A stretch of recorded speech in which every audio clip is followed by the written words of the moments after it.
Hello students, एक बार फिर से आपका स्वागत है मुख्यमंत्री अभ्युदय योजना में। जैसा कि आप लोग जान रहे हैं, कल हम लोगों ने पढ़ा था वेव्स एंड एकॉस्टिक का पहला लेक्चर।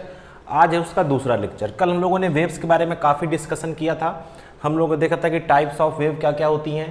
पहले तो देखा था वाइब्रेशन के अकॉर्डिंग कैसी, ट्रांसवर्स और लॉन्गिट्यूडनल, फिर मीडियम की रिक्वायरमेंट के हिसाब से मैकेनिकल और नॉन मैकेनिकल।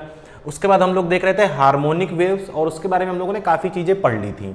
आज जो हम लोग का फोकस रहेगा, आज के जो लेक्चर में हम लोग कवर करेंगे, वो पढ़ेंगे हम लोग phase difference, path difference, time difference और speed of wave on a string. कोशिश रहेगी कि ये सारी चीज़ें आज कवर हो जाएं और कुछ न्यूमेरिकल्स भी हम लोग देख लें। तो चलिए बिना किसी देरी के शुरू करते हैं। तो सबसे पहले जो चीज़ हम लोग को पढ़नी है वो पढ़नी है फेज। हिंदी में से बोलते हैं कला। क्या होता है ये, इसके बारे में हम लोग आराम आराम पढ़ेंगे और इसमें काफ़ी चीज़ें हम लोगों को देखनी भी हैं। ठीक है, तो चलिए मैं एक वेव बना लेता हूँ और या अगर आपको कोई वेव का इक्वेशन दिया है, जैसे कि आप जानते हैं y बराबर a sine omega T plus minus K x या प्लस फाई, कुछ भी अगर दिया है। ये इक्वेशन किसका इक्वेशन होता था? हम लोगों ने देखा था हार्मोनिक प्रोग्रेसिव वेव का। तो देखिए साइन के साथ जो कुछ भी लिखा हो, या अगर यही इक्वेशन कॉस में बनी होती, a cos omega T plus minus K x plus या माइनस फाई, जो भी लिखना हो, तो ये कॉस के साथ जो लिखा है, ये दोनों को क्या बोलते हैं? फेज। ये पूरी क्वांटिटी मिला के क्या है? फेज है। और ये जो फाई है इसको बोलते हैं इनिशियल फेज। अब देखिए ये फेज क्या बताता है। मैंने आपको बताया था कि जब भी प्रीवियस वीडियो लेक्चर में कि जो भी पार्टिकल ऑसिलेट कर रहा है, वेव्स क्या है? एसएचएम करने वाले कई पार्टिकल्स का कॉम्बिनेशन, ढेरों पार्टिकल्स हैं। तो अगर उस पार्टिकल का हमको डिस्प्लेसमेंट निकालना हो y, तो वो डिस्प्लेसमेंट दो पैरामीटर्स पर डिपेंड करता है, एक टाइम पर और एक x पर। ठीक है ना? टाइम पर ये देखिए ओमेगा टी का फंक्शन है और ये के एक्स, तो ये दोनों पे क्या करता है? इसका डिस्प्लेसमेंट डिपेंड करता है। तो अलग अलग दोनों के बारे में ना बताकर हम सीधे सीधे ये कह देते हैं कि जो पार्टिकल का डिस्प्लेसमेंट है, कौन से पार्टिकल का? वेव के किसी भी पार्टिकल का डिस्प्लेसमेंट है वो उसके फेज पर डिपेंड करता है। ठीक है ना? वो उसके फेज पर डिपेंड करता है। हम x और t को अलग अलग ना कह के हमने एक बार में कह दिया कि सीधे सीधे फेज पर डिपेंड करता है। ठीक है ना? तो फेज को क्या लिख सकते हैं? Phase is a physical quantity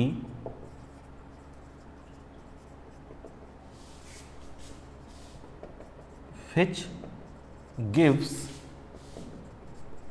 information about position and direction of oscillating particle, या इन दोनों चीज़ों को मिलाकर मैं लिख सकता हूँ इंफॉर्मेशन अबाउट, ये अबाउट डिस्प्लेसमेंट ऑफ, यहाँ से और भी लगा सकते हैं, और displacement of oscillating particle, oscillating particle. ठीक है ना? फेज यहां पर क्या है? ये जो कॉस के साथ जो कुछ भी लिखा है, साइन के साथ जो कुछ भी लिखा है, ये सारे चीज, ये पूरा कंबाइंडली क्या बोलते हैं? इसको फेज बोलते हैं। क्लियर है? तो फेज किसका किसका कॉम्बिनेशन है? टी और एक्स का। क्लियर है बात? अब चलिए कुछ डायग्राम बनाकर समझते हैं। तो इसको जरा सा आप एक सेकंड में नोट कर लीजिए, मैं इसको तुरंत मिटा देता हूं। दिख रहा है क्लियर ये?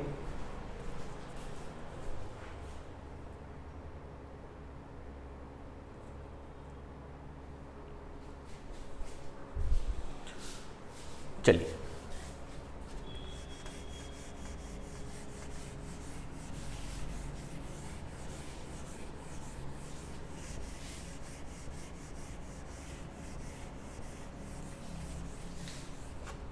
चलिए तो मैं एक साइन वेव बना लेता हूं। मैंने मान लिया है कि जो मेरा फंक्शन है वो साइन फंक्शन है।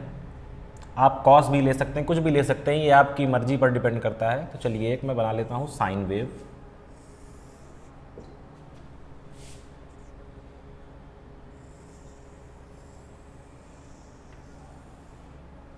देखिए दो कंडीशंस हम लोग देखेंगे, दो केस हम लोग देखेंगे। थोड़ा तिरछा हो जा रहा है, चलिए कोई बात नहीं इसको।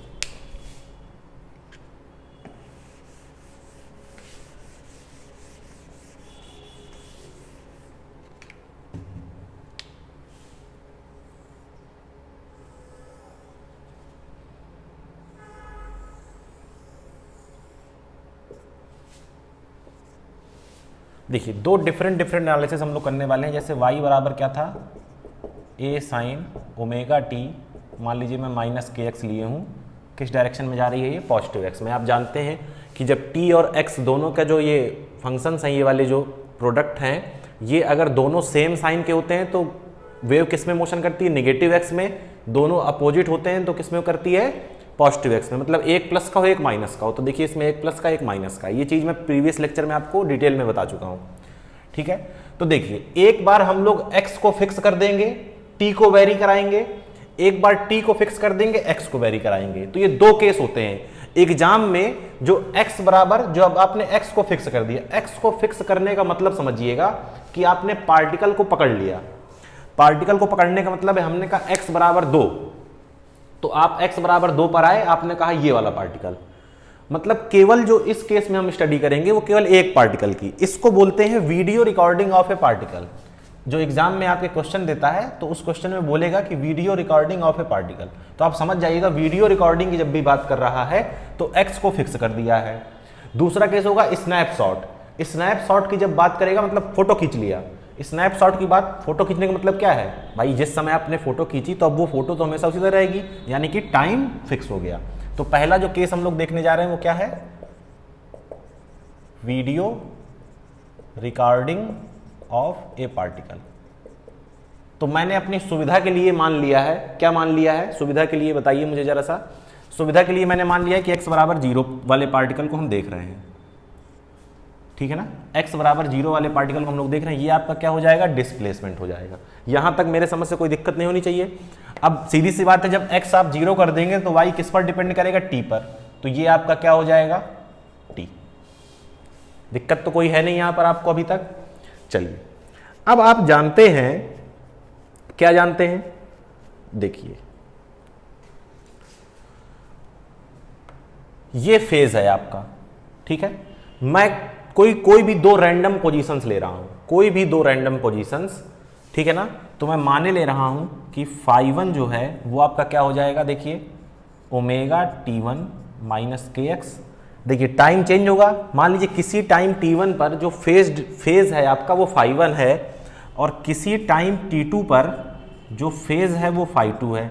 अब x के साथ छेड़खानी करनी नहीं है तो x को मैंने x ही लिख दिया। चलिए अब मुझे क्या निकालना हो, अगर फेज डिफरेंस निकालना हो, फेज डिफरेंस, तो डेल्टा फाई बराबर φ2 माइनस φ1। चलिए φ2 माइनस φ1 करिए, तो omega t2 minus K x minus omega t1, और ये माइनस माइनस प्लस हो जाएगा के एक्स। देखिए x से x कट गया है ना, इसीलिए इसको कांस्टेंट लिया था ताकि इसका फंक्शन ना आए। तो यहाँ से देखिए डेल्टा फाई क्या निकल के आने वाला है, omega t2 minus t1। t2 minus t1 क्या है आपका, अच्छा नीचे यहाँ दिख नहीं रहा होगा,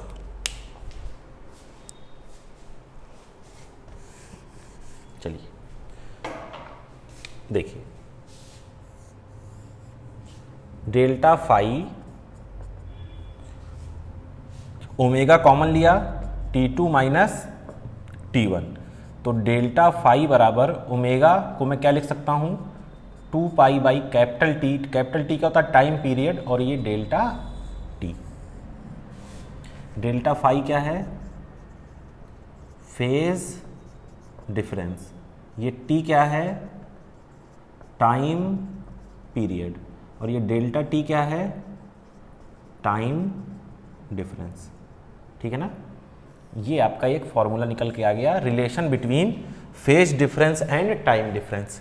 चलिए जरा इसमें मैं टाइम पीरियड की वैल्यू बना लूं क्या। आप जानते हैं कि यहाँ पर क्या होता है 0, ये क्या है आपका, ये क्या हो जाएगा आपका, बताइए जरा सा, ये क्या हो जाएगा आपका t/2, नहीं t/4, t/2 और ये t, तो ये t/4, यहाँ पर आते हैं तो t/2, फिर यहाँ पर देखिए क्या हो जाएगा, ये आपका क्या हो जाएगा t, और ये कितना हो जाएगा बताइए, t/4 और ये 3t/4, ये 4t/4 का मतलब क्या हो गया, t हो गया, ठीक है ना। इसी तरह इधर आ जाइए, इसी तरह ये कहाँ का है, यहाँ का, ठीक है ना। ये टाइम पीरियड्स आप जानते हैं। चलिए देखिए ये क्या हो गया, ये कितना हो जाएगा 3t/2 यानी कि 1.5t भाई, ये t और ये आधा, तो कितना हो गया t and half t 1.5t, और ये पूरा कितना हो जाएगा 2t, इनके बीच में ये आएगा, इनके बीच में ये आएगा। क्लियर है ना बात, यहाँ तक कोई दिक्कत नहीं होनी चाहिए भाई। ये क्या है 1.25 है और ये क्या है 1.75 है। जैसे ये 0.5, 0.25, 0.5, 0.75 और ये 1, फिर 1 के बाद क्या आएगा 1.25, 1.5, 1.75 और ये 2, ठीक है ना। चलिए अब इस रिलेशन की मदद से हमको ये देखना है, क्या देखना है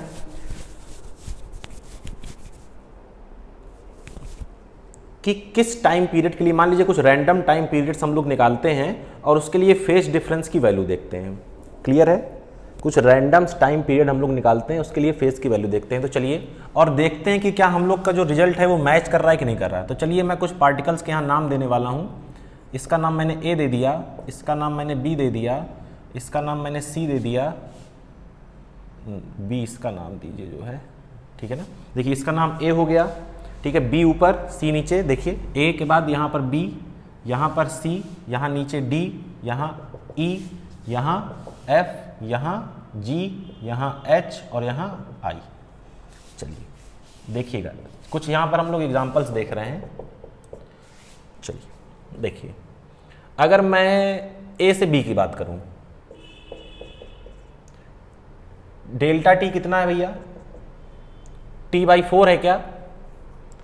देखिए ए से बी गए तो ये 0 पे था, ये कितना आ गया t/4, तो डेल्टा फाई कितना हो जाएगा, डेल्टा फाई देखिए 2π/t और t/4, t से t कट गया, 2 दूनी 4, डेल्टा फाई बराबर क्या आया π/2।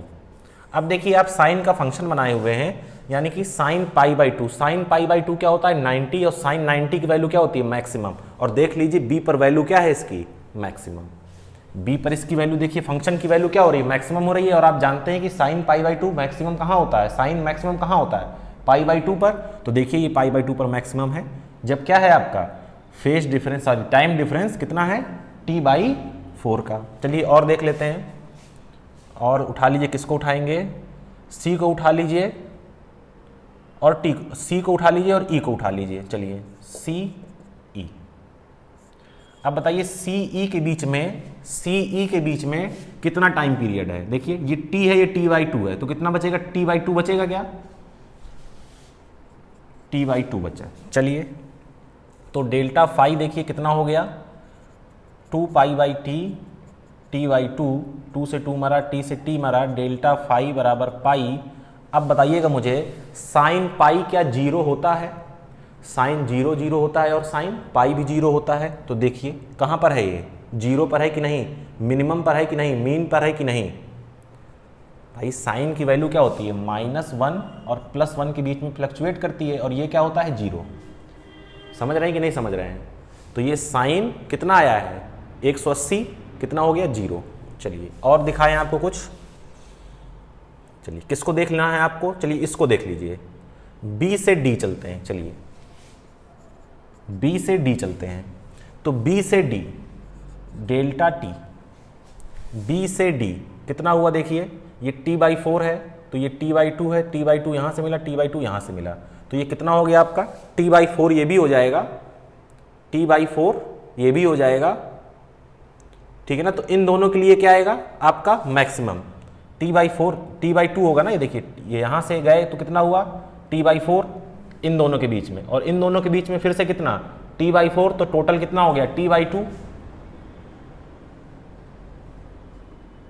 देखिए t/2, sorry t/4, t/4, t/2, यानी कि ये अब वैल्यू कितनी आने वाली है, वैल्यू कितनी आने वाली है आपकी, देखिए यहाँ से आप आराम से देख सकते हैं। अच्छा, अब देखिए मैं जो बात करने जा रहा हूं, वो मैं बात करने जा रहा हूं कि कौन से पार्टिकल सेम फेज में हैं और कौन सी पोजीशन सेम फेज में नहीं है। बहुत ध्यान से समझिएगा इस चीज को, ये बहुत बेसिक कॉन्सेप्ट है और यहीं से हम लोग वेवलेंथ की बहुत ही सटीक डेफिनेशन बताने वाले हैं। अभी तक जो आपने डेफिनेशन देखी है, distance between two consecutive crest is known as wavelength, वो डेफिनेशन करेक्ट 100% नहीं है, लेकिन आज जो हम लोग देखेंगे वो डेफिनेशन हम लोग देखेंगे बहुत ही करेक्ट डेफिनेशन। अच्छा, सेम फेज कहने का मतलब क्या है कि पार्टिकल की पोजीशन, याद करिए डेफिनेशन अभी मैंने लिखी थी कि सेम फेज का मतलब ये है कि पार्टिकल की पोजीशन और पार्टिकल का डायरेक्शन क्या हो, सेम हो। मतलब सेम पोजीशन पर हो, मतलब मीन पर है तो मीन पर हो, मतलब मीन पोजीशन पर, जीरो पर है तो जीरो पर रहे, यानी मैक्सिमम पॉजिटिव पर है तो पॉजिटिव पर रहे, मैक्सिमम नेगेटिव है तो नेगेटिव पर हो, और डायरेक्शन ऑफ मोशन सेम हो। ठीक है, चलिए जरा मुझे यहां से बताइए। चलिए यहां पर लिख लेते हैं, एक यहां पर लिख लेते हैं सेम फेस के लिए और यहां लिख लेंगे अपोजिट फेस के लिए, सेम फेज अपोजिट फेज। चलिए अब मुझे बताइए, क्या बताएंगे आप? ए के साथ फेज में कौन है? अगर पोजीशन वाइज देखा जाए तो सी, लेकिन केवल पोजीशन से काम तो चलेगा नहीं, डायरेक्शन भी देखनी है। तो देखिए ए और सी दोनों अपनी मीन पोजीशन पर हैं। ए कहां जाना चाह रहा है? ऊपर। सी कहां जाना चाह रहा है? नीचे, यानी कि काम खराब हो गया, ये फेज में नहीं है। पोजीशन तो सेम है लेकिन डायरेक्शन ऑफ मोशन अपोजिट है। चलिए कोई बात नहीं। ए के साथ अब जरा इस ई को देखिए, ए के साथ ई को देखिए, दोनों क्या मीन पोजीशन पर हैं? बिल्कुल हैं। डायरेक्शन ऑफ मोशन देखिए, ए कहां जाना चाह रहा है? ऊपर, और ये ई भी अब कहां जाना चाह रहा है? ऊपर। तो ए और ई किस में हो गए? सेम फेज में। ए एंड ई किस में है? सेम फेज में। अच्छा, अब ए के साथ ई सेम फेज में हो गया। अब मुझे बताइए कि अब कौन सेम फेज में आएगा इसके साथ? क्या ये आएगा जी? नहीं, पोजीशन सेम है, ये ऊपर जा रहा है, ये नीचे जा रहा है। अब कौन आएगा? यहां पर आई, क्योंकि आई अब कहां जाएगा? ऊपर। तो ए एंड आई। ध्यान देने वाली बात यह है कि ए और ई के बीच में, ए और ई के बीच में टाइम पीरियड कितना है? टी का। ए और आई के बीच में कितना है? 2t का। तो अगर मैं इसको और बढ़ाता चला जाऊं तो अब कितने पे मिलेगा? 3t, 4t, 5t dash dash dash. ये किसकी बात हो गई? टाइम पीरियड की। अच्छा, मुझे ये बताइए कि जब टाइम पीरियड t होगा तो फेज डिफरेंस कितना होगा? टाइम पीरियड t है तो फेज डिफरेंस कितना होगा? चलिए t के लिए मैं निकालूं, t के लिए निकालूं। देखिए डेल्टा फाई बराबर 2 पाई बाई टी, और ये कितना है? t, t से t मर गया, तो t जब आया तो कितना आया? 2 पाई। तो जब 2t आएगा तो 4 पाई हो जाएगा क्या? फिर 6 पाई हो जाएगा क्या? फिर 8 पाई हो जाएगा क्या? और इस तरह आगे ये बढ़ता चला जाएगा। तो ऐसे पार्टिकल्स, ध्यान से सुनिएगा, ऐसे पार्टिकल्स जिनके बीच में फेज डिफरेंस 2 पाई, 4 पाई, 6 पाई, 8 पाई या 0 हो, ऐसे पार्टिकल्स किसमें होंगे? सेम फेज में। सेम फेज में। अगर फेज डिफरेंस के टर्म में नहीं बताना है तो ये बताइए कि ऐसे पार्टिकल्स जिनके बीच में time difference t, 2t, 3t, 4t, 5t होगा या सो ऑन 6t, 7t, वो क्या होंगे? वो आपके क्या होने वाले हैं? सेम फेज में होने वाले हैं। क्लियर है? अच्छा, जरा कुछ अपोजिट फेज वालों को भी देख लें क्या? चलिए, अपोजिट फेज होने का मतलब क्या है? अपोजिट फेज होने का मतलब क्या है? पोजीशन सेम हो, position same, direction of motion opposite, एक ऊपर भाग रहा हो तो एक नीचे भाग रहा हो। कोई बात नहीं, चलिए ढूंढिए ऐसे पार्टिकल्स को। तो ये देखिए ए और सी मुझको मिले, दोनों की पोजीशन सेम है, ये भाग रहा है ऊपर, ये भाग रहा है नीचे। तो मैं कह सकता हूं कि ए और सी, ए एंड सी किस में है? अपोजिट फेज में है। और देख लीजिए, अब किसको किसको देखना है मुझे? ए के साथ सी अपोजिट में है, ई सेम फेज में है, तो ये जी किस में आएगा? अब अपोजिट फेज में, ए एंड जी, बस दो के लिए सफिशियंट है। चलिए जरा बताइए ए और सी के बीच में कितना टाइम पीरियड है? t/2 का टाइम पीरियड है। अच्छा, कितने का? t/2 का। अच्छा, जरा ए और जी के बीच में बताइए। 1.5t को मैं 3/2t लिख सकता हूं क्या? अगर आगे बढ़ता तो क्या आता? 5/2t, और आगे बढ़ता तो 7/2t। इस तरह ये आगे बढ़ता चला जाता। जरा फेज डिफरेंस भी निकाल लीजिए। अच्छा, तो देखिए t/2 के लिए अगर मैं यहां करता तो ये 2 से 2 मर जाता और ये कितना आ जाता? पाई आ जाता। अब देखिए अगर 3t/2 के लिए निकालूं, 3t/2 के लिए, तो 2 से 2 मरा, t से t मरा, 3 पाई आ गया भाई। तो यानी कि अब ये 5 पाई आएगा, ये 7 पाई आएगा, और इसी तरह आगे बढ़ता चला जाएगा। कोई दिक्कत तो नहीं है? तो ऐसे पार्टिकल्स जिनका फेज डिफरेंस पाई, 3 पाई, 5 पाई, 7 पाई इस तरह हो, वो क्या कहलाने वाले हैं आपके? अपोजिट फेज में। या टाइम डिफरेंस क्या हो? t/2, 3t/2, 5t/2 या 7t/2। अगर मैं इसको यहां लिखना चाहूं तो डेल्टा फाई बराबर क्या 2n पाई लिख सकता हूं? वेयर जहां n बराबर 0, 1, 2, 3 हो सकता है। बताइए, n की जगह 0 रखोगे तो क्या आ जाएगा? 0। जब 0 है तो फेज में होंगे। 1 रखोगे तो कितना आएगा? 2 पाई। 2 रखोगे तो कितना आएगा? 4 पाई। 3 रखोगे तो कितना आएगा? 6 पाई। 4 रखोगे तो कितना आएगा? 8 पाई। यानी कि क्या है ये? पाई का इवन मल्टीपल, पाई का even multiple, even multiple of pi. अच्छा, जरा अगर मैं यहां लिखना चाहूं तो क्या मैं इसको 2n + 1 पाई लिख सकता हूं क्या? जहां n बराबर फिर से वही 0, 1, 2, 3 हो। जरा n की जगह 0 रखिए तो n 0 तो कितना बचेगा? पाई। 1 रखिए तो कितना बचेगा? 3 पाई। देखिए 2 रखेंगे तो कितना बचेगा? 5 पाई। 4 रखेंगे तो कितना बचेगा? 7 पाई। तो ये एक जनरल फॉर्मूला निकल के आता है किसका? फेज डिफरेंस का। किस पार्टिकल के लिए? सेम फेज और अपोजिट फेज वालों के लिए। मेरे समझ से यहां तक कोई आपको दिक्कत अभी तक तो नहीं होनी चाहिए, ठीक है ना? तो क्या मैं इसको अब मिटा सकता हूं? एक बार नोट कर लीजिए, फिर मैं इसको मिटा देता हूं।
चलिए तो आगे बढ़ा जाए। अब बारी है एक न्यूमेरिकल करने की।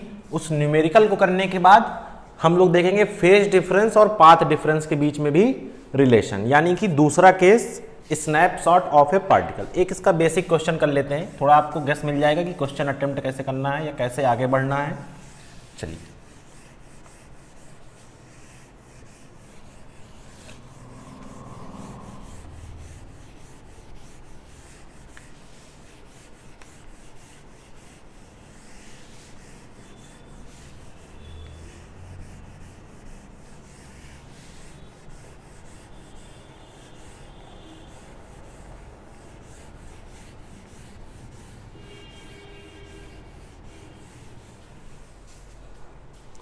चलिए देखिए, क्वेश्चन में आपको एक इक्वेशन दी हुई है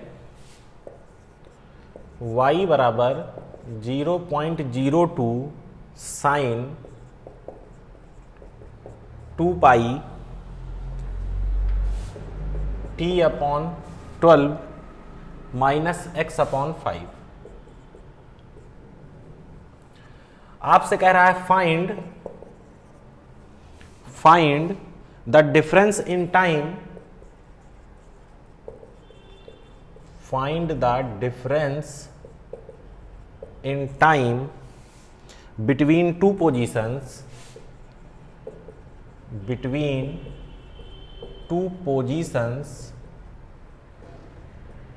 which has phase difference between two positions which has phase difference of 60 degree. अच्छा, ये टू पोजीशंस जो हैं वो किसकी हैं? सेम पार्टिकल की हैं। Two positions of same particle which has phase difference of 60 degree. चलिए तो देखिए, आपको फेज डिफरेंस दिया है, टाइम डिफरेंस पूछ रहा है, तो मतलब फॉर्मूला तो यही लगने वाला है, डेल्टा फाई बराबर 2 pi by T delta T. Delta phi आपको दिया हुआ है 60 डिग्री, यानी कि आप इसको कन्वर्ट कर लीजिएगा किसमें, पाई के टर्म में, तो पाई बाई 3 हो जाएगा। चलिए कोई दिक्कत नहीं, डेल्टा टी निकालना है, बचा टी। तो ये टी कहाँ से आएगा? इस टी को निकालने के लिए ही इक्वेशन दी हुई है। तो आप इस इक्वेशन को कंपेयर करेंगे y बराबर ए sine omega T minus K x से। तो देखिए आपको चाहिए क्या? ओमेगा चाहिए, उसी ओमेगा से क्या निकलेगा? टी निकलेगा। तो देखिए ओमेगा टी की जगह यहां क्या लिखा है? 2 पाई टी बाई 12।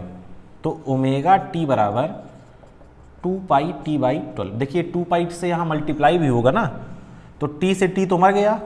अच्छा, ओमेगा कितना होता है? 2 pi by T, 2 pi by 12, 2 पाई से 2 पाई मर गया, टी बराबर 12 आ गया। अब इस फॉर्मूले में वैल्यू रख दीजिए। तो डेल्टा फाई आपको कितना दिया है? पाई बाई 3 बराबर 2 पाई बाई टी कितना है भैया? 12, और ये कितना है? Delta T. तो क्या पाई से पाई मरेगा? क्या 2 से 12 मरेगा? 6 गया इधर और 3 यहाँ है, तो 6/3 बराबर डेल्टा का टी। तो डेल्टा टी बराबर 3 दूनी 6, तो 2 सेकेंड, मतलब 2 सेकेंड का गैप होगा उन पोजीशंस के बीच में जिनमें कितना है आपका? पाई बाई 3 का फेज डिफरेंस या 60 डिग्री का फेज डिफरेंस है। क्लियर है बात? नोट करिए फटाफट।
चलिए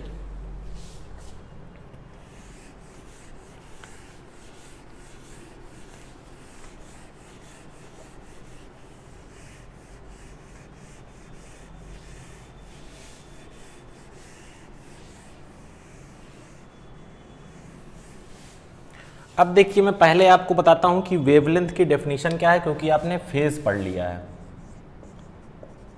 वेव लेंथ हिंदी में बोलते हैं इसे तरंग दैर्घ्य। अब वो ना बोलिएगा परिभाषा कि श्रृंग से श्रृंग के बीच, गर्त से गर्त के बीच की दूरी को तरंग दैर्घ्य कहते हैं। वो डेफिनेशन बहुत ही आउटडेटेड और बकवास लगती है। चलिए, the distance between two consecutive particles oscillating in same phase is known as wavelength. Same phase में ऑसिलेट करने वाले दो कॉन्जिक्यूटिव की हिंदी क्या होती है? क्रमागत मतलब जो क्रम से आते हों, मतलब जस्ट बाद वाला। ये नहीं कि तीन किलोमीटर दूर वाला पार्टिकल ढूंढ रहे हैं जो फेज में है, किसी एक पार्टिकल के जस्ट बाद में फेज में आने वाला पार्टिकल जो है। जैसे ये आपकी वेव थी,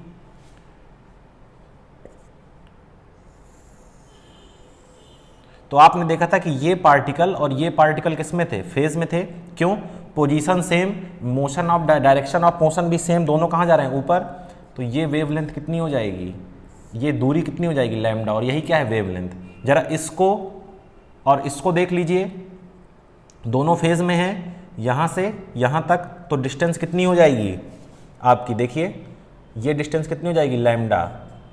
श्रृंग और गर्त कुछ नहीं देखना, क्रेस्ट और टॉप कुछ नहीं देखना, केवल क्या देखना है? फेस देखना है।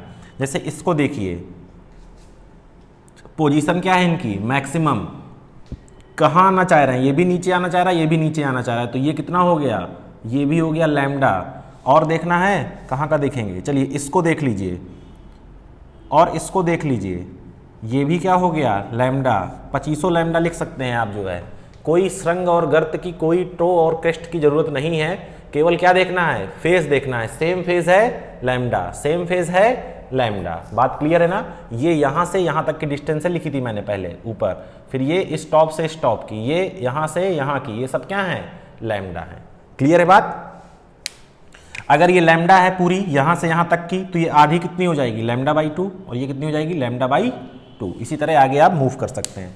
तो चलिए अब हम लोग देखने जा रहे हैं relation between phase difference and path difference, कह सकते हैं आप उसे। बेसिकली पाथ डिफरेंस का जो टर्म यूज करते हैं हम लोग, वो इंटरफेरेंस में करते हैं, वेव ऑप्टिक्स में, लेकिन यहाँ भी उसको यूज किया जा सकता है। कोई बहुत ज़्यादा विशेष समस्या नहीं है, आपको केवल उसकी मीनिंग समझनी है कि क्या कहना चाह रहे हैं। चलिए, तो अब मैं जो बनाऊंगा वो क्या बनाऊंगा? Snapshot of A wave. Snapshot of A wave का मतलब क्या है कि टाइम फिक्स कर दिया, पार्टिकल्स कई सारे हैं, ठीक है ना? तो स्नैपशॉट ऑफ ए वेव मतलब वेव ऐसे ऐसे ऐसे ऐसे चल रही है, आपने एक टाइम पर फोटो खींच ली। चलिए तो देखिए वो फोटो कैसी दिखेगी।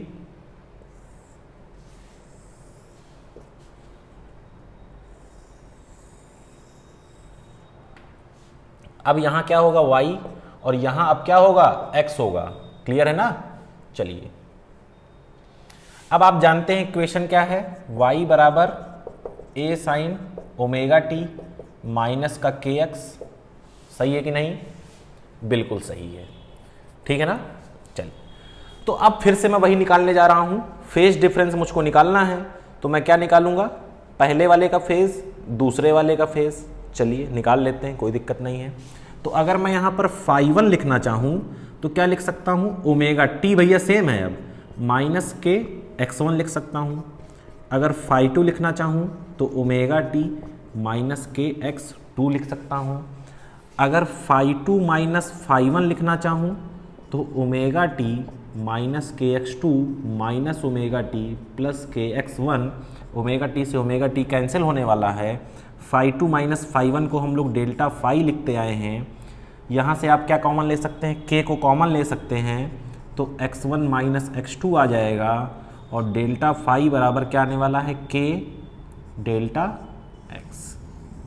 या इसी रिलेशन को आप क्या लिख सकते हैं, डेल्टा फाई बराबर 2 पाई बाई लैम्डा। के क्या होता है, 2 pi by lambda delta x. के क्या होता है, वेव नंबर। के क्या है आपको बताया था पिछले लेक्चर में, वेव नंबर, और इसकी वैल्यू क्या होती है 2 पाई बाई लैम्डा। ये के को स्प्रिंग कांस्टेंट मत समझ लीजिएगा, ठीक है ना, एसएचएम वाला। के क्या है, वेव नंबर। चलिए तो फिर से ये ए, ये बी, ये सी, ये डी, ये ई, ये एफ, ये क्या हो गया आपका, कुछ छूटा तो नहीं, A B C D E F G, और यहाँ पर क्या होगा एच, और यहाँ पर क्या होगा आई। चलिए टाइम बना लें क्या, टाइम बना लें क्या, तो टाइम बनाने से अब यहाँ पर कोई लाभ नहीं है। चलिए हमें किसके बीच में रिलेशन देखना है, फाई और डेल्टा एक्स के बीच में। चलिए कोई दिक्कत नहीं, शुरू किया जाए। चलिए तो वही कर लेते हैं, सेम फेज और अपोजिट फेज वाली कहानी। ये सेम फेज और इधर लिख लेते हैं अपोजिट फेज, देखते हैं क्या रिलेशन आने वाला है। चलिए कोई दिक्कत नहीं। चलिए ढूंढते हैं सेम फेज वाले पार्टिकल कौन से हैं, ए और ई। इसके बाद ए और आई, सही है। अपोजिट फेज वाले क्या हो जाएंगे, देखिए सी या ए और सी, ए एंड सी, फिर ए के बाद और कौन सा आएगा, जी, ए एंड जी। चलिए अब मुझे बताइएगा जरा, ए से ई तक का टाइम पीरियड कितना है।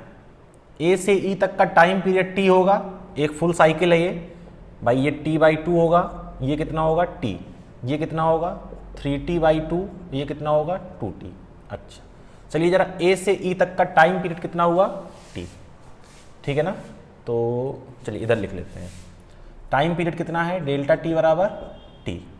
तो बताइए यहाँ से फेज डिफरेंस कितना आने वाला है, 2 pi by T into T, तो डेल्टा फाई कितना आ गया, 2 पाई आ गया। अब जरा इस फॉर्मूले में क्या रखिए, 2 पाई रखिए, तो 2 पाई बराबर 2 pi by lambda into delta x. 2 पाई से 2 पाई मर गया, डेल्टा एक्स कितना आ जाएगा, लैम्डा आ जाएगा, ठीक है ना। तो यहाँ पर देखिए फेज डिफरेंस कितना आया, फेज डिफरेंस के टर्म में अगर लिखें तो 2 पाई, यहाँ कितना आएगा 4 पाई, 6 पाई, 8 पाई, और इसी के रेस्पेक्ट में 2 पाई में देखिए कितना आया, लैम्डा। अगर 4 पाई होता तो 2 कैंसिल हो जाता, कितना जाता 2 लैम्डा, फिर 3 लैम्डा, फिर 4 लैम्डा, इस तरह आगे बढ़ते चले जाएंगे। यह सीधी सी बात है। देखिए ए से ई तक जब आप गए तो फेज कितना ट्रेवल किया, 2 पाई, और ये दोनों पार्टिकल सेम फेज में है। वेवलेंथ की डेफिनेशन क्या कहती है कि ये डिस्टेंस कितनी होगी, लैम्डा। देखिए 2 पाई लैम्डा, फिर ये लैम्डा और ये लैम्डा कितना हो गया 2 लैम्डा, और ये कितना हो गया 4 पाई। इसी तरह आप आगे बढ़ते चले जाएंगे, ठीक है ना। तो यहाँ पर हम लोग क्या लिखते हैं, डेल्टा फाई बराबर जो पहले लिखा था 2n पाई, n क्या है 0, 1, 2, 3, और डेल्टा एक्स बराबर क्या लिखते हैं n लैम्डा। n क्या है आपका 0, 1, 2, 3, n लैम्डा। पहले 0, फिर लैम्डा, फिर 2 लैम्डा, फिर 3 लैम्डा, फिर 4 लैम्डा, 5 लैम्डा। इधर आ जाइए ए और सी, ए सी के बीच में टाइम पीरियड कितना है t/2 का, ठीक है ना। अब अगर टाइम पीरियड देखिए t/2 है तो डेल्टा फाई कितना निकल के आने वाला है 2 पाई बाई टी, t/2 पाई, कितना आया पाई। पाई के बाद अब कितना आएगा, पाई के बाद अब कितना आएगा 3t/3 रखेंगे तो कितना आ जाएगा 3 पाई, फिर 5 पाई, फिर 7 पाई, और इस तरह चलता रहेगा। चलिए पाई के लिए लैम्डा क्या होगा, यहां आपने क्या रखा पाई, पाई से पाई मर गया, लैम्डा इधर गया, 2 इधर आया, लैम्डा बाई 2।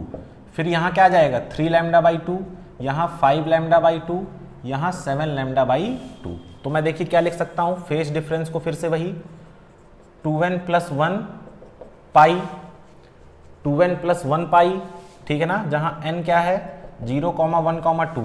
अब देखिए डेल्टा x को क्या लिखेंगे, n प्लस हाफ, क्या लिख सकता हूँ n plus half lambda, n plus half lambda, या कुछ और भी लिखा जा सकता है इसको। देखिए n प्लस हाफ लैम्डा में सेटिस्फाई होगा कि नहीं, n 0 रखिए, n 0 रखेंगे तो लैम्डा बाई 2 आ गया, सही है। n की जगह 1 रखिए जरा, तो 1 प्लस हाफ कितना हो गया 3/2, 3/2 लैम्डा, यानी कि ये देखिए इस तरह में भी सेटिस्फाई है ये 0, 1, 2, ठीक है ना। इसको कुछ लोग इस तरह लिख लेते हैं 2n प्लस 1 लैम्डा बाई 2, अभी भी देखिए सेटिस्फाई हो जाएगा। n की जगह 0 रखिए लैम्डा बाई 2, n की जगह 1 रखिए 3 लैम्डा बाई 2, ये भी क्या है सेम चीज है। अरे एलसीएम ले लिया है यार, देखो एलसीएम लोगे 2 आएगा, बाहर लिख लिया 2n प्लस 1, 0, 1, 2। इसको ये इसलिए लिखा गया है यहाँ पर ताकि आप ये लिख सकें कि लैम्डा बाई 2 का ऑड मल्टीपल, लैम्डा बाई 2 का ऑड मल्टीपल ये क्या है, ये देखिए पाई का ये क्या है ऑड मल्टीपल, ये क्या है लैम्डा का क्या है इवन मल्टीपल, लैम्डा का इवन मल्टीपल, ठीक है ना।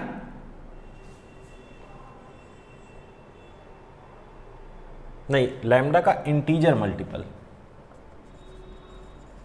इंटीजर मल्टीपल, ठीक है ना।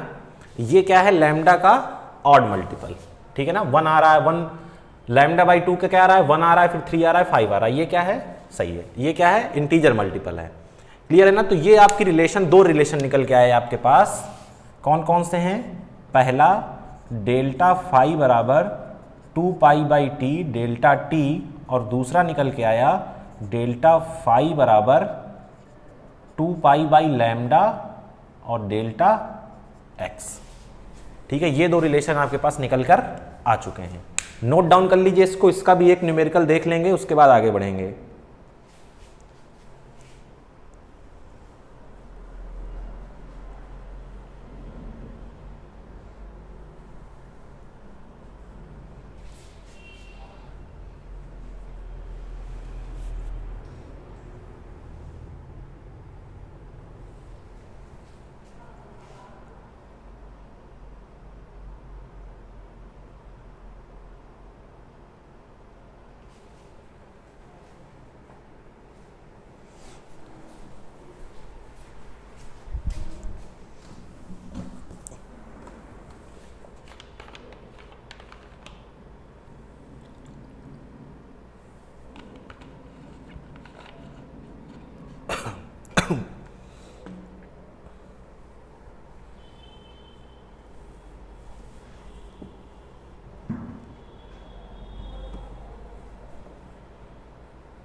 चलिए तो आगे बढ़ें।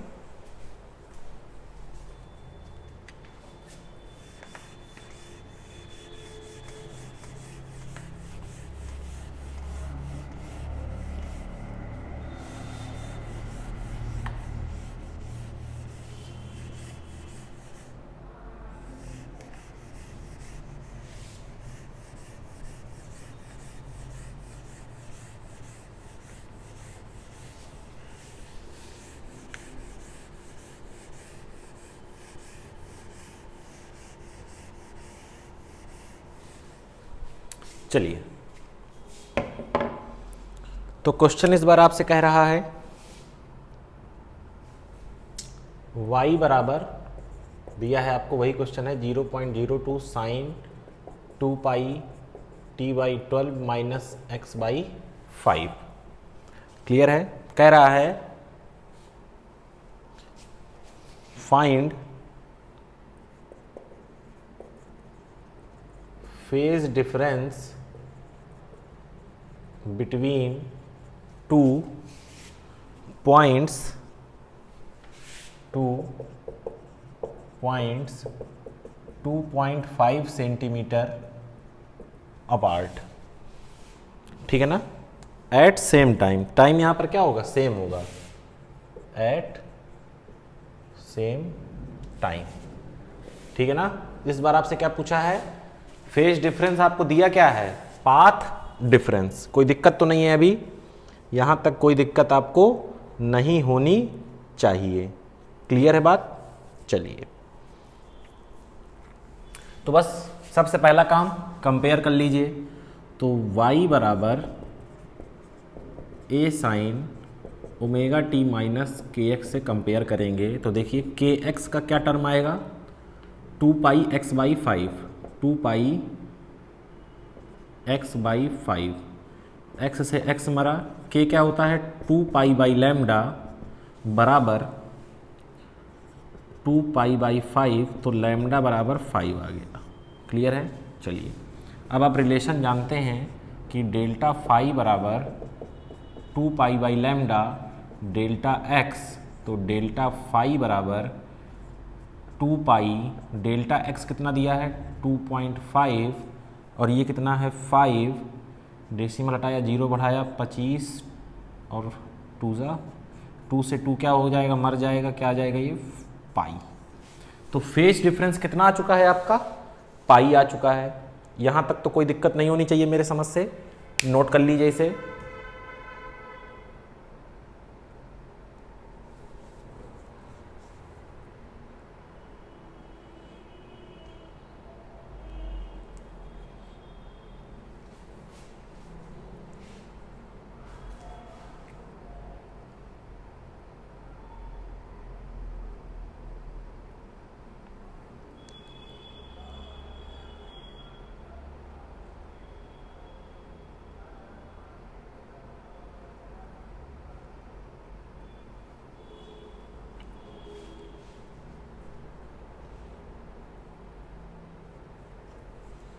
चलिए आगे बढ़ा जाए।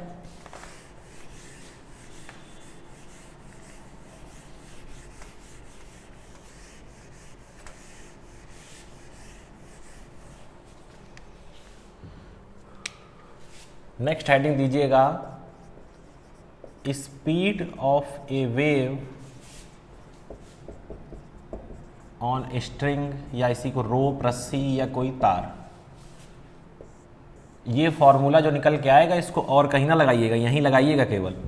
ठीक है ना? हर जगह नहीं अप्लाई करना। तो चलिए मान लीजिए कि ये एक रोप है और यहाँ से मैंने इसको क्या किया? स्ट्रिंग मैंने बनाई, वेव बनाई, ऐसे ऐसे बनेगी। ठीक है ना? अब देखिए करने क्या वाले हैं, थोड़ा सा एजम्पशन होगा और भी बाकी चीज़ें होंगी। इसका मैं एक छोटा सा पोर्शन यहाँ से यहाँ तक का ले रहा हूँ जिसकी लेंथ है dl। ये पोर्शन को लेकर मैं यहाँ बड़े में बना रहा हूँ, थोड़ा ध्यान समझिएगा। ठीक है ना? ये मैंने dl बना लिया।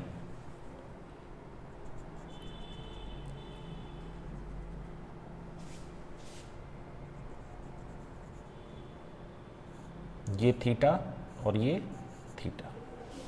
क्लियर है? स्ट्रिंग है तो स्ट्रिंग में क्या आएगी? टेंशन। मान लीजिए ये आपकी क्या हो गई? टेंशन T, और यहाँ भी टेंशन क्या होगी? T ही तो होगी। ठीक है ना? ये हॉरिजॉन्टल लाइन खींच ली। क्लियर है? कोई दिक्कत यहाँ तक तो मेरे समझ से आप लोगों को नहीं होनी चाहिए। चलिए, मैं मान रहा हूं कि जो इसका जो मास है वो क्या है? dm। छोटा सा टुकड़ा लिया, लेंथ dl का, मास उसका कितना है? dm है। ठीक है ना? टेंशन कितना है? टी है। अब मुझे ये बताइए, अच्छा ये रेडियस मान लीजिए, इसकी रेडियस कितनी है आर, तो ये भी कितना हो जाएगा आर हो जाएगा। क्लियर है। अब ये बताइए, देखिए एक तरीके से अगर देखेंगे आप तो इस छोटे से पोर्शन के लिए जो यहाँ पर जो भी पार्टिकल होंगे वो एक तरीके से कौन सा मोशन करने जा रहे होंगे, सर्कुलर मोशन करने जा रहे होंगे। देखिए ये आपने क्या बनाया हुआ है, सर्किल ही तो बनाया हुआ है, हाइपोथेटिकल सर्किल, ठीक है ना। तो देखिए अब करने के वाले हैं हम, इस टी के कंपोनेंट करने वाले हैं, इस टी के कंपोनेंट करने वाले हैं।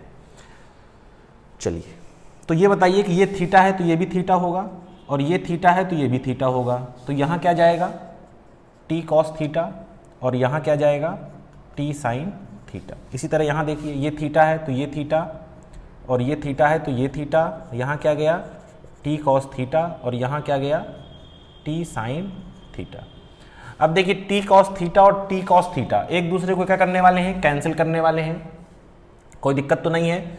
अब देखिए आप जानते हैं कि कोई भी पार्टिकल जब सर्कुलर मोशन करता है तो उसको एक सेंट्रीपिटल फोर्स या उसी का अपोजिट आप कह सकते हैं सेंट्रीफ्यूगल फोर्स चाहिए होता है। तो देखिए सेंट्रीफ्यूगल या सेंट्रीपिटल या सेंट्रीफ्यूगल फोर्स जो मिलेगा इसको, वो कहाँ से मिलेगा, ये जो दोनों फोर्स आपने लिए हुए हैं, क्या लिए हुए हैं टी साइन थीटा के, यहीं से मिलेगा। तो मैं लिख सकता हूँ, क्या लिख सकता हूँ कि 2t साइन थीटा बराबर एफ सी। तो 2t साइन थीटा बराबर एफ सी क्या होता है आप जानते हैं, M B square by R. तो यहाँ पर m की जगह क्या है D M V square by R. यहाँ तक तो कोई दिक्कत नहीं होनी चाहिए। अब देखिए एजम्पशन आप जानते हैं, यहाँ पर ये बहुत छोटा आपने ये लिया है। देखिए ये बहुत बनाने के लिए बड़ा बनाया ताकि समझ में है बहुत, जिसको छोटा करते जाएंगे तो थीटा क्या होता जाएगा, छोटा होता जाएगा। If theta is very small sine theta क्या हो जाता है, थीटा हो जाता है। तो 2t थीटा बराबर D M V square by R. Clear है इक्वेशन 1। अब देखिए कुछ क्वांटिटी डिफाइन करनी है। Let mu is the mass per unit length. तो देखिए म्यू क्या है, मास पर यूनिट लेंथ, मतलब dm बाई dl। तो यहाँ से dm क्या आ जाएगा, म्यू dl। तो जरा dm की जगह लिखिए म्यू dl। तो 2t थीटा बराबर mu dl v square by R. अब क्योंकि हम जानते हैं क्या होता है, एंगल बराबर आर्क अपॉन रेडियस, कोण बराबर चाप बटे त्रिज्या। एंगल कितना है 2 थीटा, आर्क कितना है dl, और रेडियस कितनी है r। तो dl क्या हो जाएगा 2r थीटा, dl बराबर 2r थीटा, यहां रख दीजिए जरा। तो 2t थीटा बराबर म्यू dl की जगह 2r थीटा, यहाँ v स्क्वायर, और यहाँ क्या है r, r से r मरा, 2 से 2 मरा, थीटा से थीटा मरा, v स्क्वायर बराबर क्या आ गया t बाई म्यू। तो v बराबर under root t by mu. ये आपको एक रिलेशन मिला किसके इसके बीच में, speed of wave on string, ठीक है ना। कुछ एजम्पशंस माने, छोटा सा एक इसका टुकड़ा कंसीडर किया इस वेव का, ठीक है ना, और हमने मान लिया कि उसकी वेलोसिटी कितनी थी, v थी। तो चलिए देखिए अब यहाँ से देखिए आप इसको समझ भी सकते हैं। कैसे समझ सकते हैं, मुझे ये बताइए कि एक आप पतली स्ट्रिंग ले लेंगे, अगर एक आप पतली स्ट्रिंग लेंगे और एक मोटी स्ट्रिंग लेंगे, तो पतली स्ट्रिंग में वेव जनरेट करना ज़्यादा आसान है या मोटी स्ट्रिंग में, तो सीधी सी बात है पतली स्ट्रिंग में। इसको आप घर पे ट्राई कर सकते हैं, ये आपका फॉर्मूला बिल्कुल वैलिड रहेगा। पतली स्ट्रिंग में वेव आसानी से क्या हो जाएंगी, बन जाएंगी, और जब बन जाएंगी तो ट्रेवल कर जाएगी। तो देखिए टी के क्या है, ये प्रोपोर्शनल है डायरेक्टली। अच्छा नहीं, म्यू की बात कर रहे थे। चलिए देखिए, तो म्यू अगर ज़्यादा है तो स्पीड क्या होगी, कम होगी। आप जानते हैं भारी चीज़ें या मोटी चीज़ें क्या हो पाती हैं, कम तेज चल पाती हैं। टी आप एक इसको मान लीजिए आपने यहाँ से बांध दिया बिल्कुल ये टाइट, और यहाँ से आपने वेव जनरेट की, तो वेव क्या होगी, ज़्यादा तेज़ी से जनरेट होगी, ज़्यादा तेज़ी भागेगी। और एक आप ढीली ढीली स्ट्रिंग ले लीजिए, ये ऐसे, और यहाँ से जनरेट करेंगे तो आसानी से जनरेट नहीं होगी। इसलिए किसके प्रोपोर्शनल, टी के। टेंशन जितना ज़्यादा उतनी ज़्यादा आसानी से क्या होगी, वेव मूव कर जाएगी, और उतनी अच्छी उसकी क्या मिलेगी आपको, वेलोसिटी मिलेगी। तो v बराबर under root T by mu. Mu क्या है यहाँ पर, ध्यान दीजिएगा, मास नहीं है, म्यू क्या है, मास per unit length. Unit length का जो मास है वो क्या है, म्यू है। तो कोई दिक्कत यहां तक नहीं होनी चाहिए आपको, इसको नोट कर लीजिए, आगे बढ़ते हैं।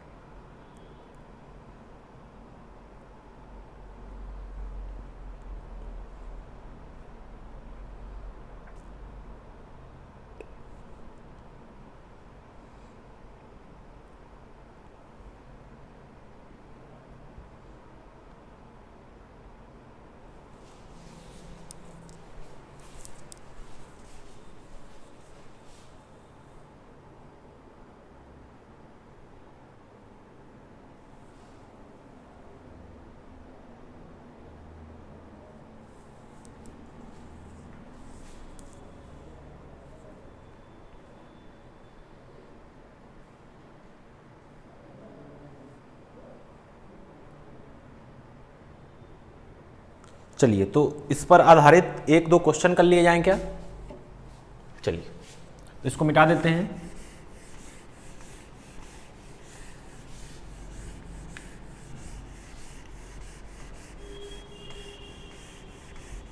याद आपको ये रखना है कि ये फॉर्मूला वहीं लगाना है, कहां लगाना है, जब स्ट्रिंग, रोप या वायर की बात हो।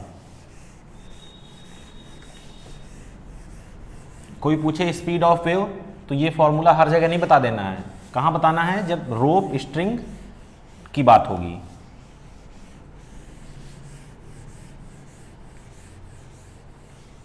चलिए, एक क्वेश्चन देखते हैं।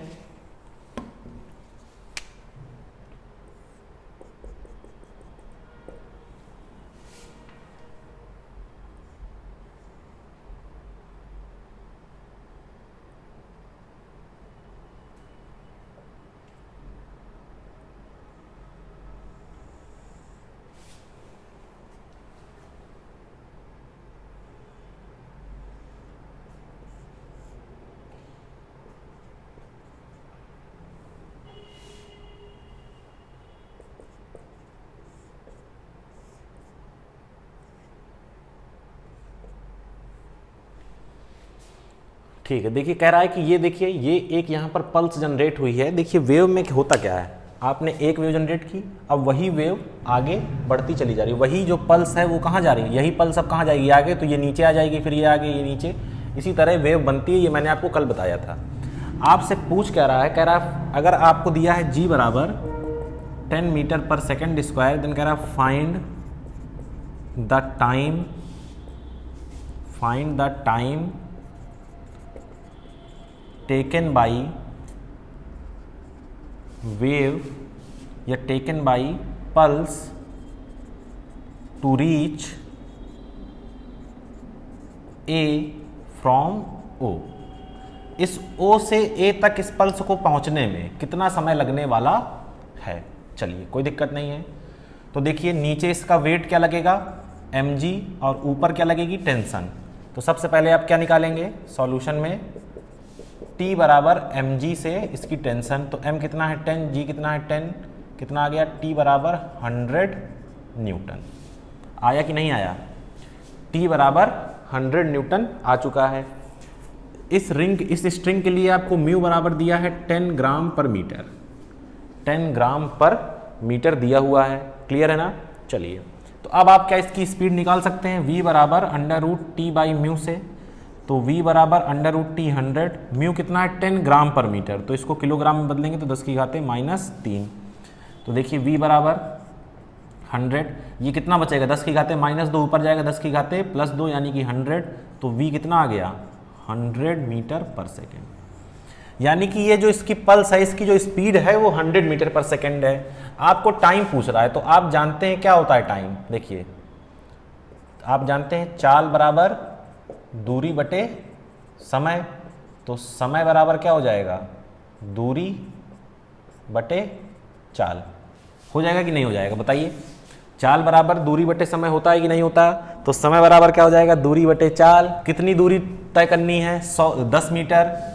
तो 10, चाल कितनी है 100, 0 से 0 मरा, तो 0.1 सेकंड में ये क्या आ गया, टी आ गया आपका, ये ओ से ए तक पहुंच जाएगी। ये पल्स ओ से ए तक पहुंच जाएगी। नोट कर लीजिए इसे।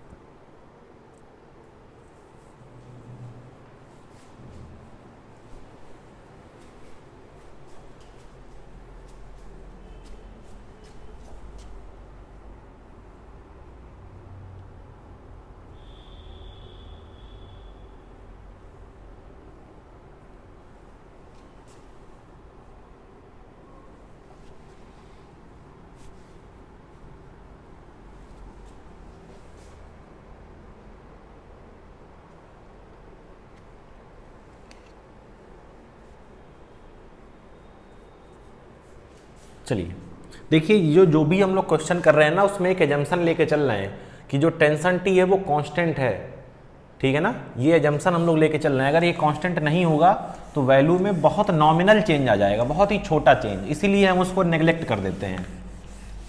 अभी देखिए कैसे, एक नेक्स्ट क्वेश्चन देखते हैं, उसमें आपको समझ में आएगा। देखिए एक क्वेश्चन और देख लेते हैं।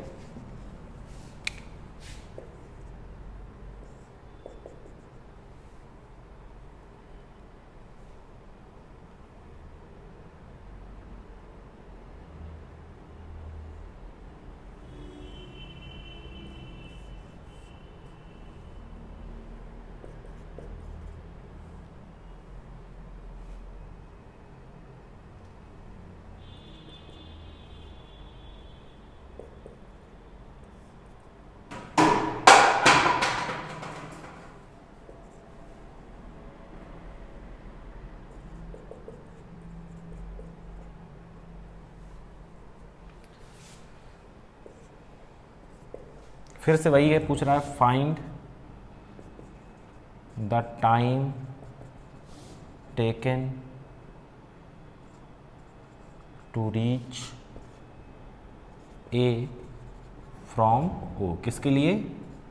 फॉर पल्स, ठीक है ना। तो देखिए फिर से वही काम, नीचे mg, तो t बराबर mg, t बराबर 10 × 10 100। अब देखिए थोड़ा यहाँ समझिएगा, t को हमने पूरी स्ट्रिंग में क्या ले लिया है, 100 ले लिया है। क्या ये वाकई में 100 होगी पूरी स्ट्रिंग में? नहीं। देखिए जब आप इस पॉइंट के लिए देखेंगे तो इस पॉइंट को क्या केवल उठाना है, ये उठाना है, इसको मैनेज करना है। लेकिन जैसे जैसे आप ऊपर जाते जाएंगे तो इस स्ट्रिंग का भी तो अपना कुछ वेट होगा, तो उस वेट की वजह से ये टेंशन क्या होता जाएगा, बढ़ता चला जाएगा। जैसे जैसे जितना वो ऊपर जाएंगे उतना ज़्यादा टेंशन क्या होगा, बढ़ेगा। लेकिन इस मास के कंपेयर में इस स्ट्रिंग का मास बहुत कम है। कितना है? 10 ग्राम पर मीटर। लेंथ कितनी है? 1 मीटर। मतलब इस पूरी स्ट्रिंग का जो वेट है वो मात्र 10 ग्राम है, और जबकि ये वेट कितना है, 10 किलोग्राम, मतलब 1000 गुना ज़्यादा। तो इसलिए ये जो टेंशन है इसको हम लोग कांस्टेंट मान लेते हैं। लेकिन अगर ये म्यू की वैल्यू बहुत ज़्यादा दी हो, यानी कि स्ट्रिंग बहुत मोटी दी हुई हो, तो फिर आप ये नहीं कर सकते। फिर आपको क्या करना पड़ेगा, m+m, ये जो t आपने निकाला है mg करके, फिर आपको इसका मास भी कंसीडर करना पड़ जाएगा, ठीक है ना। लेकिन अभी ये क्योंकि ये बहुत कम है इसके कंपेयर में, इसलिए हम इसको नेग्लेजिबल मान लेते हैं। क्लियर है? तो फिर से v बराबर √t/μ, तो v बराबर 100, ये 10 × 10⁻³ तो ये फिर से कितना आ जाएगा, 100 मीटर पर सेकेंड। और फिर से t बराबर क्या हो जाएगा, d/v, समय बराबर दूरी बटे 4, d कितना है 1 और ये कितना है 100, तो t बराबर 0.01 सेकेंड। क्लियर है ना? t बराबर 0.01 सेकेंड। यहाँ तक कोई दिक्कत आप लोगों को नहीं होनी चाहिए। क्लियर है? तो आज हम लोगों ने क्या देखा, आज हम लोगों ने काफ़ी चीज़ें पढ़ी, फेज डिफरेंस, पाथ डिफरेंस के बारे में, और हम लोगों ने क्या पढ़ा, speed of wave in a string rope, ठीक है ना। क्या रिलेशन आया था, v बराबर √t/μ, जो आपका मास है उसके इन्वर्सली प्रोपोर्शनल, जो टाइम है उसके क्या डायरेक्टली प्रोपोर्शनल। तो ये चीजें आपको याद रखनी है। इस फॉर्मूले को हर जगह यूज नहीं करना। अभी हम लोग और भी स्पीड के फॉर्मूले पढ़ेंगे जब हम लोग आगे पहुंचेंगे। तो आज के लिए इतना ही, हम लोग आपसे मिलेंगे नेक्स्ट यानी कि कल। तो धन्यवाद।